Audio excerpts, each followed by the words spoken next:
Ladies and gentlemen, boys and girls, welcome back to a special edition of the All We Do Is Talk podcast. The NFL trade deadline has come and gone, and it was probably one of the crazier deadlines I've remembered in recent history. Here with Moody and Isaiah. What's going on, boys? Well, there's no question about that, Eric. It's the most active trade deadline in the history of the NFL. So definitely more than what you're used to. Personally, for the Dallas Cowboys, it was the same trade deadline every year. They sat on their hands and didn't do anything. But I'm glad to watch other teams get to have fun. Absolutely. Isaiah, how we doing? Giants did something at the trade deadline.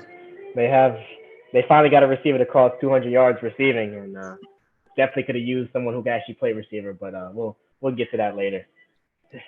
All right, boys, let's get it started. Let's start with the Denver Miami trade. Bradley Chubb heading to Miami, Chase Edmonds heading to Denver, and what, a second pick? And it was a first round? Yeah. And a It first was a round. first and a four. It was a first and a four with Edmonds to Denver. I mean, yeah.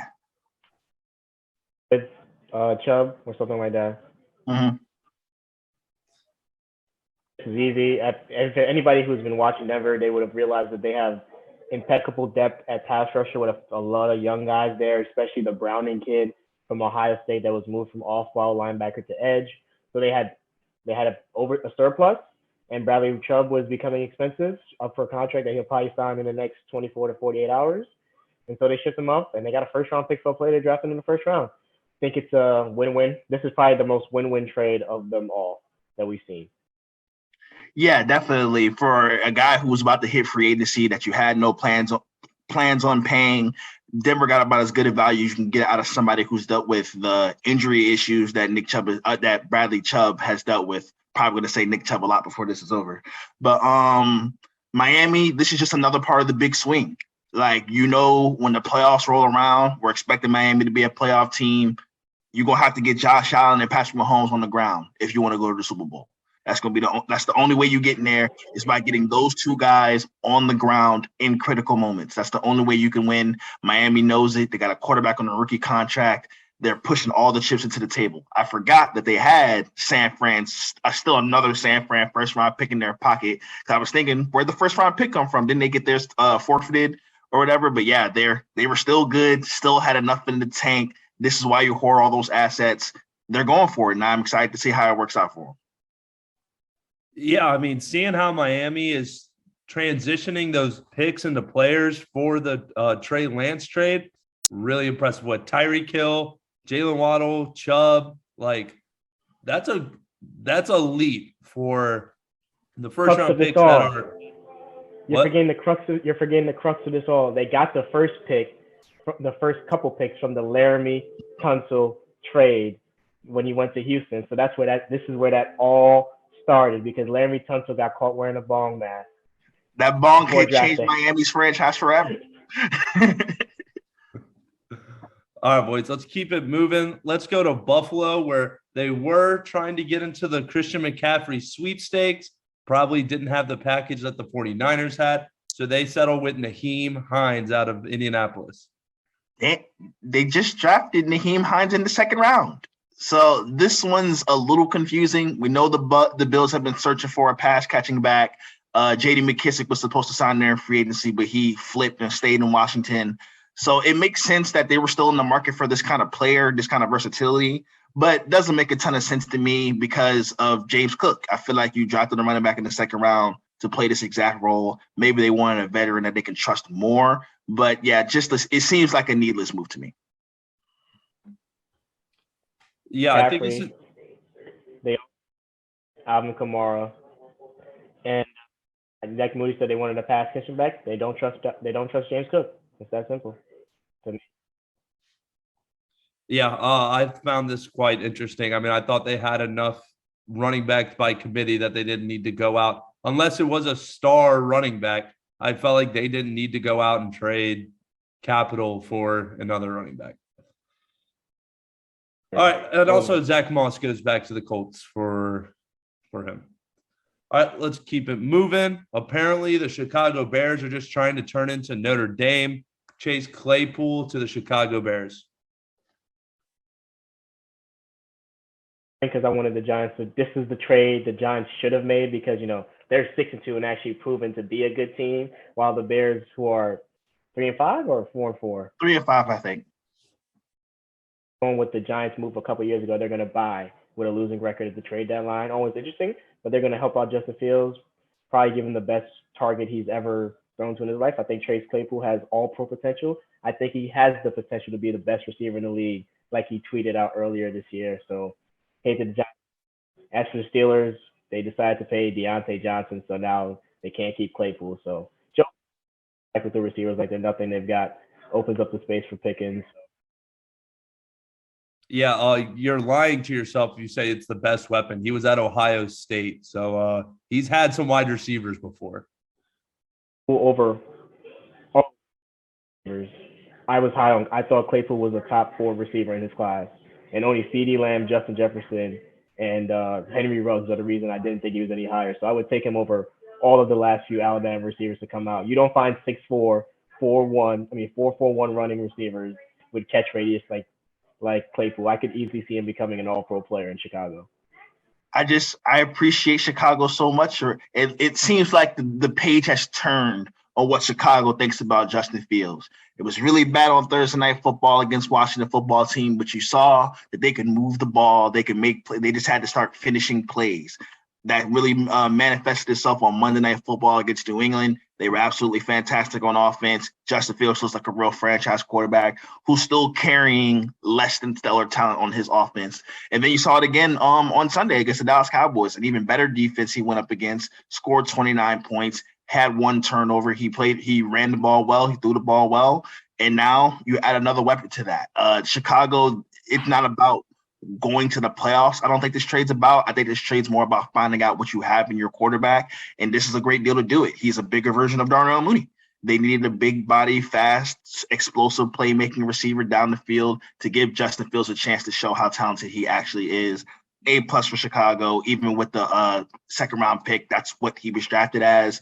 You'll be fine. He still have another year of cheap contract eligibility as well. I think it's an A+ for them. And for the Steelers, obviously, George Pickens, the player that Chicago should have just drafted in the second round, now gets moved into his rightful place as the number 1B on the totem pole in Pittsburgh, and Pittsburgh gets good value back. So win-win.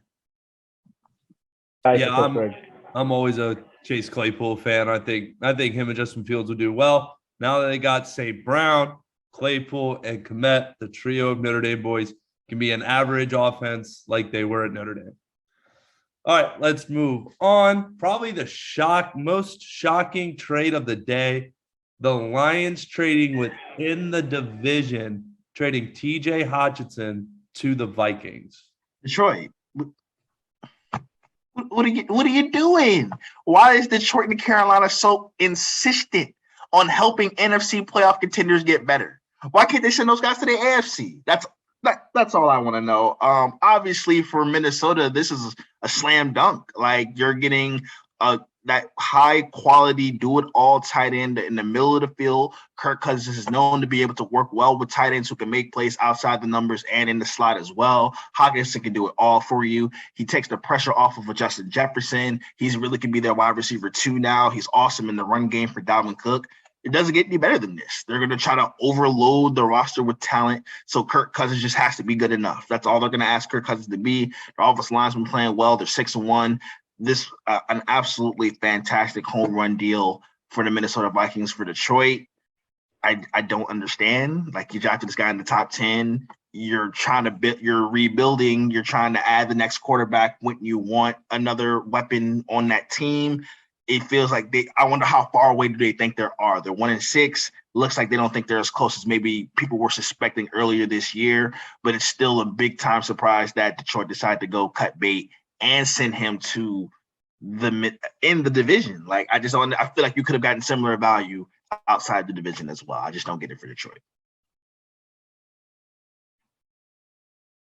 Other than the fact that I have lots of stakes with Kirk Cousins, a very important work league fantasy team that has Kirk Cousins and TJ Hockenson, along with Travis Kelce on it, and Deebo Samuel. So I'm feeling really good. Other than the fact that I love the move from Minnesota, because, I mean, he's going to play the George Kittle road that we see in San Francisco. So, yeah, there's there's a role for him. It sucks because I also have some stakes in Justin Jefferson. So all those 20 target games are going to be cut down to 10. But you saw what happened last week. Last week, Adam Thielen came up gimpy and hurt. And that's why you go get another weapon, because guys are going to get hurt, and you got to have lots of weapons to win in this NFL. To get a top 5 tight end in the two-way tight end, great run blocker, so he's going to affect your run game and he's going to affect your pass game. I wonder if they even shopped around, if Detroit even shopped them anywhere else, because I'm sure lots of people were looking for a do-it-all tight end that's entering his prime. So, I mean, I don't know why you would draft a guy. It screams of blaming the previous regime for a mistake you didn't make, trying to save jobs there in Detroit. Because, I mean, you don't draft a guy in the top 10, he develops into a star player, and you don't want to pay him. And so you trade him away for a 2 and a 3. And not even a 2 and a 3 straight up. You actually swapped your 2 for their 3. I mean, your 3 for their 2, and your 4 for their 3. So you just moved up your picks a couple times. So, I mean, because it's terrible value. It's to a division rival. But I guess it's to make up for the fact that Minnesota just gave him Jameson Williams last draft. So I guess there's some collusion going on here. But, yeah. And as for Minnesota, makes them legit. Makes their offense probably behind San Francisco. I think they have the second best offense in the NFC behind San Francisco. And then I put Philly at 3. So, yeah, those are 3 lethal set of offenses, though. Yeah, I just don't understand the division move. There had to be other teams out of the division, if you're shopping this guy, that would give at least that. But yeah, makes Minnesota and my NFC championship appearance look even better. All right, let's keep it moving to Mr. Out of Sight, Out of Mind. Calvin Ridley gets traded to the Jacksonville Jaguars. I mean, I think Trevor Lawrence needs help to help him be good this season. So the Jags went and traded away assets for a player that won't be able to play until next. B- because great value, but they need. And the Falcons get an incomplete for me, because I would try to mend the fence and keep him around to add with Pitts and Drake. But if he wanted out and they were tired of him, like a Kadarius Toney situation, they got the best they can. I don't love trading talented young players on rookie deals for when the politics get involved. So, I mean, I think it's a lose-lose until we get to see him next year in 2024. So, I mean, out of sight, out of mind. Yeah, Jacksonville, they didn't give up anything for him, so I think it's more than good enough. Obviously, Jacksonville, I think, is a team that understands where their timeline is. They see that they're not a team that's going to be competing this year, so why not sneak around, see what you can help in future. Calvin Ridley is young enough to be a big part of their football team going forward. He gives them a true number 1 type of guy that he can be for them. I love the deal for them. We just have to wait till next year to see what it really works like. And for Atlanta, yeah, you see that they were just done. I mean, the gambling thing, ironically, he bet for the Falcons to beat Jacksonville. Now he in Jacksonville. You just love how all these things – you can't write this stuff. Just can't write. But other than that, yeah, Atlanta it sucks that you have to give up on such a young, talented player so early with that type of return. Like you feel like you really feel like they could have gotten better if they just allowed him to play next year. But yeah, it's just they're wiping their hands clean. So you got to give them a D for letting guys go for nothing. I mean, I feel like you would want Calvin Ridley to be on the same field as Kyle Pitts and Drake London, but either way. Not their guy. They did the worst thing. He's not our guy. What? He's not our guy. We didn't draft him. We don't care about him. All right, boys, let's keep going. Jeff Wilson getting another chance in Miami. Moody, I'm sure you regret dropping him now. I don't necessarily do, because Raheem Mostert is there. He's playing really, really good football. So I think it'll be more of a split back situation than anything else. But yeah, just Miami continuing to add to the clip. They gave up Edmonds. You want another running back in there because Mostert does have health issues. So you can always see him becoming useful at any point. And now you have another guy who knows your system, who has the ability to take on the big load if he needs to. Perfectly fine trade for them for a backup running back. And San Francisco, Jeff Wilson was never going to see the field again. Elijah Mitchell's on his way back. Christian McCaffrey is obviously going to dominate most of the running back touches. So they get rid of a guy who wasn't useful for them anyway. Good for both sides. Both former coach for a new team works with his old team. That's how you get it done. Yeah, small trade. Give it an A for Miami because it's a player that's worked with the coach wants to play he formerly had. Which the worst things you could hear in sport. That's my guy. They're going with his guy. Hopefully he's better. He'll be good. He knows the system. He knows the scheme. It's a run-friendly scheme. He'll be fine. And as for the competition, it was a fifth-round pick. We don't really care about giving up day 3 picks for possible starters. Yeah. All right, let's keep it moving. Jacob Martin to the Denver Broncos. He's good. He's actually a sneaky good player. The Jets had a lot of depth at edge, and so they traded away a player for a pick. It's not. This is one of those we just got extra depth, so that's why you draft well, so you could use assets. That's why you draft best player available, so you could always have good players available. So you always have good players. So if you have surplus, you can just trade them for more picks. A for the Jets. Yeah, just doing good business. They found a sucker. They found a team that was looking for another asset, and they said we got plenty over here. For Denver, Baron Browning is hurt. And Randy Gregory is hurt too. They're still trying to win football games, so they need another guy to step in there to try to help them get out of this hole that they're in as a team. I think we're at 3-4, 3-5, something like that. So they could definitely use more help on the defensive side of the football because obviously their offense is what it is at this point. So their defense has to be over the top of the league for them this week. Yeah, I agree with everything y'all said. All right, let's keep it moving. William Jackson, the third to the Pittsburgh Steelers. Yeah, I mean, he fell out of favor. He stole a bunch of money from Washington, like most free agents do. He fell out of favor with the coaching staff, like most of the free agents that Washington signed, and so they gave him away for pennies on the dollar, like most of the things that go bad in Washington. I mean, if he can recover his career in Pittsburgh, he recovers his career in Pittsburgh. I mean, I think he can. I believe this has always been a good player. He's got some injury risk, but I mean, I give Pittsburgh a B and give Washington an F because they wasted $40+ million on this guy. He got signed the same year Kenny Golladay got signed. So, got to be careful with those free agency signings sometimes. What a dumpster fire this became. Like, I was actually Washington. Every time Washington make it look like it's a reason to worry, temper down. It'll always be okay because William Jackson Jr. looked awful for the Washington Football Commanders. Whatever, for a team that rushes the passer well, that stops the run well, that doesn't require their DBs to play at a super duper high level because of the rest of the unit. He looked really, really bad. He was getting beat badly out there. He looked like he was lacking confidence. Even Ian Rappaport's picture of the post of the tweet about him getting traded is him getting shitted on by Noah Brown.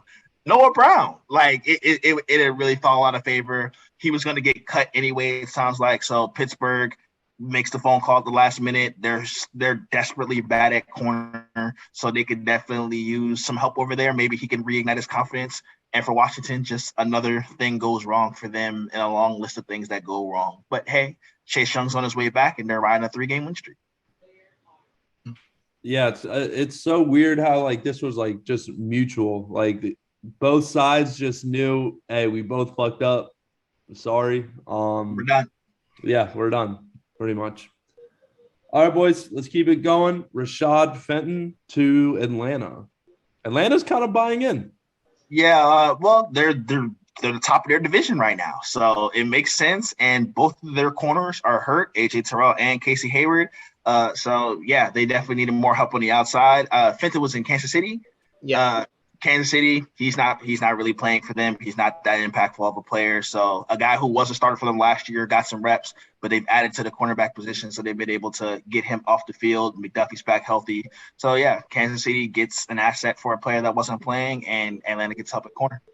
Yeah, Kansas City had a surplus of corners because they drafted like 3 of them last year.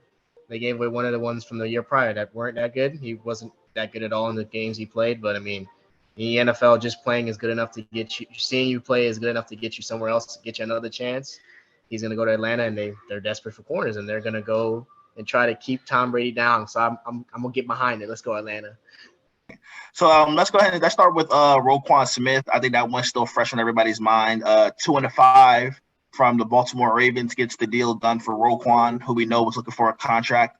to be the highest paid linebacker in the NFL, even though he's not that level of player. And Baltimore, Whoa. he's not the highest. He's not the best linebacker in the league to He's get paid like definitely that. top He's probably in 7. the 10. He's probably, he's in the top 10. But do you, as a football team, want to be committing, because top linebacker money is $20 million now? Right? Is Roquan Smith $20 million? Not Top 10 probably. players. Probably not to a Bears team that doesn't expect to be playing in playoff football situations. It's a good deal for Baltimore because their linebacker situation has been up and down. Queen has picked it up recently, but they definitely could use more help there at the linebacker position. 2-5 for a team that's trying to go win the Super Bowl this year. It's not a big deal for them. And if he doesn't get paid, and if he walks, you get a comp pick of about a third-round pick for whatever team signs him anyway. So and Baltimore is the king of comp picks. They get more comp picks than anybody in the NFL, so they know what they're doing in that situation. So I'll give it a B for Baltimore. Probably a little bit of an overpay for a guy who's definitely going to be a rental, but you added an impact player, and an A for Chicago for knowing what their timeline is and not being forced to pay a linebacker on a team that's not expected to be competing for a Super Bowl anytime soon.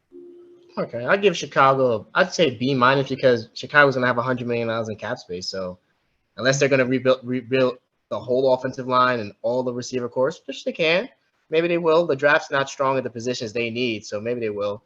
But someone's gonna have to play defense for them. But they drafted some really good defensive players in the previous draft. So, and they play a cover 2 scheme. Roquan Smith has not really fit that scheme, so I can see where they fell in love with him there. But he's going to be the perfect thumper for Baltimore. The value is good. Definitely going to re-sign him, I hope, because they don't have any impactful players in their front 7. He'd be the most impactful player in their front 7 by far, just off of joining the team. They're getting back Ojabo and Tyus Bowser, so we'll see about the pass rush. But Baltimore needed this because they're going to be playing. They're going to need people that could tackle Patrick Mahomes and Josh Allen in the playoffs, Joe Burrow. So another linebacker that's going to be doing those blitzing stuff. Yeah, I think this is more of a culture thing for the Bears. Like, you need offense, bro. Like, your offense has been abysmal for the past however many years. So getting them to be able to flip to the defensive guys, you need to fill that up with offense. So that does make it easier for us just to segue to Robert Quinn, who went to Philly. Sucks, good value, but Philly's loading up, and the Giants decided not to. So good for Philly. Yeah, Philly just doing what they do. They're gonna stack the team up as well as they can because they know that their quarterback is the type of guy who can lead the team without the team being loaded that way. And Robert Quinn, who's having a really down season with the Bears this year, but now he can just step in for a team that's deep at the defensive line, be a third down pass rusher. He had 18.5 sacks a year ago. If it pops for Philly, it could be a huge, huge reward. And if it falls off, no harm done from the value that you gave.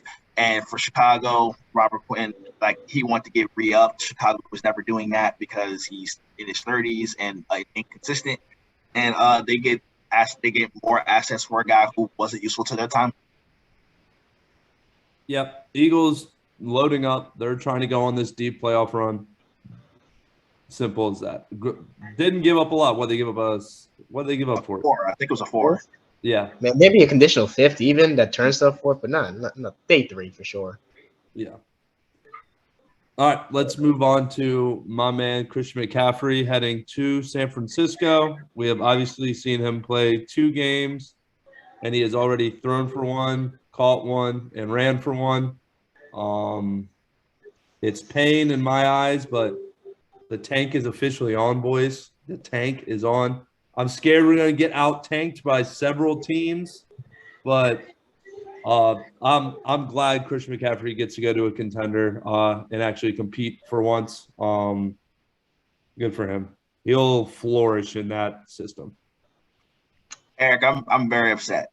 I'm not going to lie. I'm very upset. Someone who is currently residing in the Bay Area, giving more fuel to the fire to these San Francisco fans is the last thing that I needed in my life. And not only that, they're a really good football team. I think with this deal, they're probably the best team in the NFC at this point. They have they played the Rams on Sunday without the Ram killer Deebo Samuel, and you hardly noticed. Because that's how good he played. Obviously, like Eric said, he had the hat trick. It's an A+ deal for San Francisco. They're trying to go win the Super Bowl this year. They have a QB on a rookie contract still, despite Jimmy Garoppolo's presence. so they aren't in a position where they have to be worried about paying guys big contracts, and they're going for it. This is a team that's trying to win the Super Bowl right now, and this is the type of moves that you have to make. And for Carolina, you got 4 picks for a running back on a big contract who, once again, does not fit the timeline. Carolina took a hard look at their team and knew what the expectations were going to be going forward. There's no reason having a running back over there wasting time. They did right by Christian McCaffrey. They get the assets back in return. I think it's an A for both sides. Yeah, easy as that. A for both sides. Christian McCaffrey is going to be amazing playing with Deebo Samuels, George Kittle, Juszczyk, Ayuk. Like, that might be the most versatile set of weapons. Like, they've got a fullback who could be a tight end. They've got receivers who could be running backs who could be receivers. Versatility all over the field. And as for Carolina, to get 4 picks back for Christian McCaffrey, 2 day 2 picks, and a couple day 3 picks. I mean, that's a whole draft practically that you got back for one player. So I mean, that could be possibly 4 starters for one player. So I mean, hopefully they don't fuck it up. And as for Eric in the tank race, yeah, Detroit and Houston look like they're gonna try to. They're outdoing us, bro. They're really doing it to us. And I let it see it because those are the next 2 teams the Giants are playing. But yeah, I mean, and then lastly, the New York Giants decided that Kadarius Toney isn't their guy. They sent him to Kansas City, a guy they drafted at the top 20 for a 3rd and a 5th. Hopefully he is hurt often because sorry to rush for injuries, but we don't need to see Patrick Mahomes turning Kadarius Toney into Tyreek Hill. I'll be jumping off the building and you won't see from me anymore if that happens. So Giants get a B- because people were saying they were going to have to give up for a 6th, but they get a 3rd. Wow, is that Bryce Harper? Oh, Bryce. But yeah, they said they were going to have to give up. They didn't got a 3rd back for Kadarius. They gave him up, but yeah, it is what it is. We move on. Yeah, just a bust, just a massive bust for the Giants. The real value will be in the pick that they got for the trade back with Evan Neal, because obviously if you see with the list of guys that the Giants ended up passing on with that pick in terms of Sean Slater and Michael Parsons, even at Justin Fields, they might have been better off having one of those guys instead of Kadarius Toney. But hey, you get value for a guy who was pretty much not going to play ever for your football team. They were pretty done with them. He was pretty done with them. So you get a 3rd round pick. You're happy with it. And for Kansas City, they another dart throw for a guy who could potentially have a major role for a football team with Patrick Mahomes running the show. And Sky Moore has not looked good. He can't return punch to save his life. So there's another guy in there to step in if one guy doesn't step up. Yeah, thanks for reminding me that the Giants passed up on drafting 2 of my favorite players from that draft class to move back and draft my favorite player from this draft class, but to push off us being sucky for one more year for no reason. In the end, go ahead. Damn, Bryce. Yeah, the last thing we need is Toney to become Tyreek Hill. That's the last thing any of us need. And I will blame you for this if that happens. But good trade. I mean, always give Patrick Mahomes more options. That's always the goal for Kansas City. I'm waiting for Twitter to update so I can see this Bryce Harper home run. Nuked it. I think that's a wrap though, right? Yeah, that's it. Exciting trade deadline. The most exciting of all time. We were here for it. We witnessed it all. Catch y'all next time.